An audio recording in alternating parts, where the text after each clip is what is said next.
les amis, j'espère que vous allez très bien. Je suis très contente de vous retrouver aujourd'hui parce que je voulais vous parler de choses que j'ai appris en France, que j'apprends en France, voilà, pour changer un peu le sujet de mes vlogs. Et je pense que je vais faire pas mal de comparaisons entre la France et la Russie. Et aussi une petite remarque, je ne parle que mon expérience. Bon, voilà, c'est parti. En fait, en France, j'ai compris que c'est jamais trop tard. En Russie, j'étais à cette époque, quand j'étais là, quand on voulait changer un peu notre métier, notre vie professionnelle. Et quand tu as 30, 40 ans et si tu vas te mettre dans une université avec des gens de 18 ans, de 20 ans, au moment tu vas avoir des regards, ce que tu fais ici, mais tu n'es pas trop vieille, trop vieux. Je pense que la situation a dû améliorer, mais je trouve que en fait moi quand je suis arrivée en France, c'était en 2016. J'ai vu beaucoup de gens qui avaient vraiment beaucoup d'enthousiasme de changer sa vie, de changer son métier, d'apprendre des trucs, et ça c'était tellement intéressant de voir voilà, comment des gens peuvent prendre l'initiative, comment on peut ne pas avoir peur d'être jugé par les autres. Et moi par exemple, avant j'ai travaillé dans un orchestre symphonique en tant que graphiste. Et bon, quand j'ai voulu m'orienter vers YouTube, vers Instagram, j'avais quand même pas mal de gens qui ne me comprenaient pas du tout, qui me disaient mais en fait avec toutes tes formations, avec ton expérience, etc. mais c'est tellement dommage que tu vas faire que ça. Il faut se dire que c'est votre vie en fait, et c'est surtout c'est à vous de décider ce qui va vous plaire. En France, on a moins d'importance de ce jugement par d'autres personnes. C'est surtout que en fait, ces personnes-là, ils n'ont rien à voir avec vous, avec vos familles, avec votre vie. Donc, il faut se dire stop. Si je veux avoir un changement dans ma vie, je ne veux absolument pas demander à quelqu'un est-ce que j'ai le droit pour avoir ce changement ou non.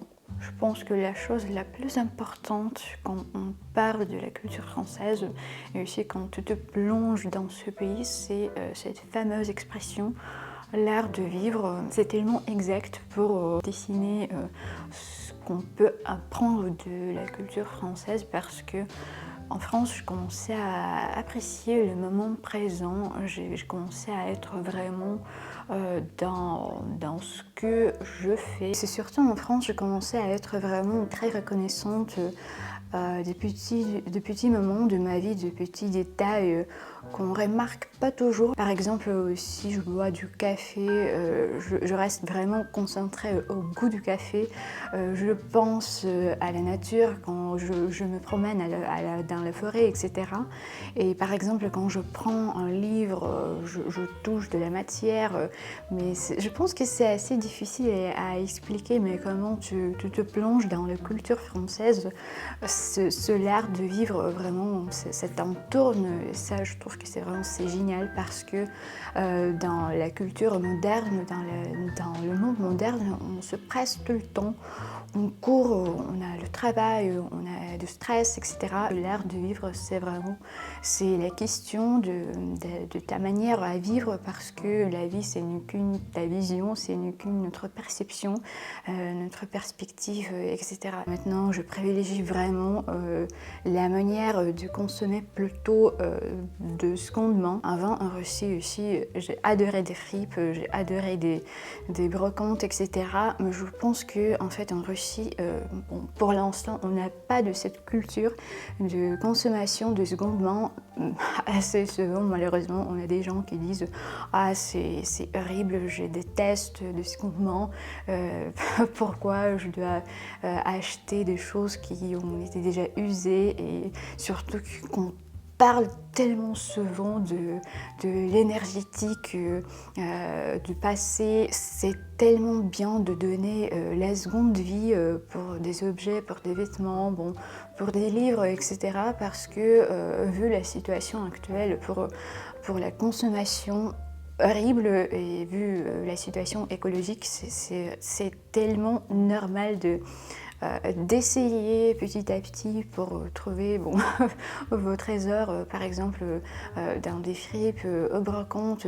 Si vous n'aimez pas ça, je comprends tout à fait, mais par contre, je trouve qu'on peut essayer de garder, de sauvegarder surtout des objets qu'on était dans nos familles, par exemple des objets de vos grands-mères, de vos grands-pères. Ça, je trouve que c'est tellement chouette, cette approche pour conserver, pour sauvegarder des choses dans nos familles.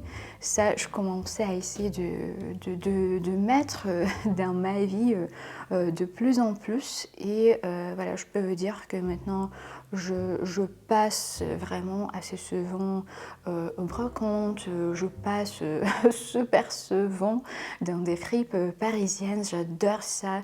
Par exemple, ce pull en mohair, c'est aussi, j'ai trouvé ça dans une fripe Fripstar. Et vous savez quoi? En plus, ça coûte pas du tout cher. Et en plus, maintenant, je possède d'une chose unique. Maintenant, je cuisine vraiment beaucoup plus parce que j'ai des produits locaux. C'est pas aussi une question de juste manger pour exister. Je sais qu'il ne faut pas abuser ça, mais aussi j'adore comprendre le goût. J'adore connaître un peu l'histoire d'une telle recette. Par exemple, quand je visite un restaurant à Paris, j'essaie vraiment de lire avant son histoire, comprendre pourquoi il y a ce plat-là. Donc parfois je lis aussi sur l'histoire du plat et ça me passionne parce que quand tu comprends l'histoire, quand tu comprends voilà, les ingrédients, je trouve que ça change un peu ta perception. Je trouve que aussi on n'a pas du tout les mêmes habitudes pour manger au resto, au café qu'en Russie. Et aussi en France, je commençais à être toute seule pour juste boire mon café et être seule, juste pour réfléchir, juste pour contempler des gens. C'est tellement formidable parce que, voilà, avant, j'étais un peu timide, je vous avoue. Il y a quelques temps, j'avais fait une vidéo sur le changement, plutôt l'évolution de mon style.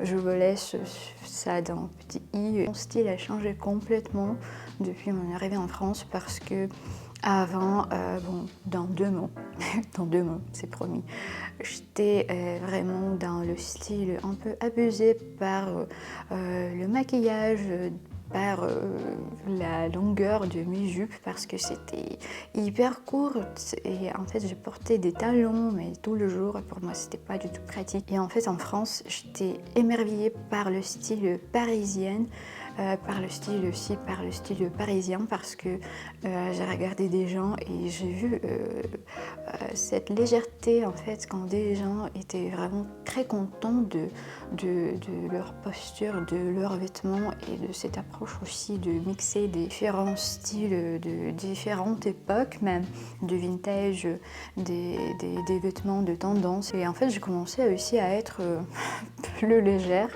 donc je commençais à porter des vêtements plus classiques et j'adore ça et j'adore changer mon style.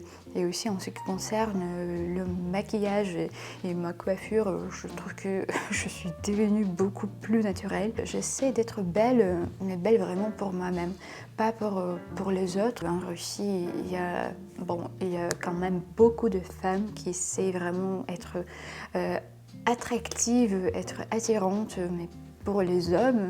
Et c'est pas vraiment pour eux-mêmes, mais c'est surtout pour cette politique qui existe dans la société, voilà, que des femmes, elles doivent être vraiment belles, irréprochables tout le temps. Et je trouve que c'est tellement stressant en fait. Il y a une pression dans ta vie, dans ta manière de t'habiller, de te maquiller. En France, j'ai appris à inviter des gens chez nous pour faire des dîners, juste pour discuter, juste pour faire des apéros, etc. En Russie, j'avais un peu peur d'inviter des gens parce que à chaque fois j'étais pas contente de ma vaisselle, de nos menus, etc. Et en France j'ai appris vraiment que on a envie des gens, pas pour présenter notre maison, pas pour montrer, voilà, donc j'ai acheté un nouveau tableau, etc. C'est pas pour vraiment exposer notre vie, mais c'est vraiment pour apprécier le moment, encore une fois, pour discuter avec des gens, pour raconter un peu comment ça se passe la vie. Et maintenant je fais le focus sur cette ambiance qu'on va créer ensemble. Des fleurs, maintenant c'est mon addiction parce que je ne peux pas vivre sans fleurs dans ma maison. Et je l'achète juste pour moi-même. Commencer à faire des stories pour mon audience russe, et quand je commençais à dire que voilà, donc c'est juste, c'est moi, je viens d'acheter un bouquet pour moi-même, et il y avait des gens qui me comprenaient pas du tout, mais comment ça, vous, comment ça, juste toi, c'est pas un cadeau de la part de quelqu'un, c'est vraiment tu as dépensé ton argent pour acheter des fleurs pour toi-même, comment ça, je comprends pas.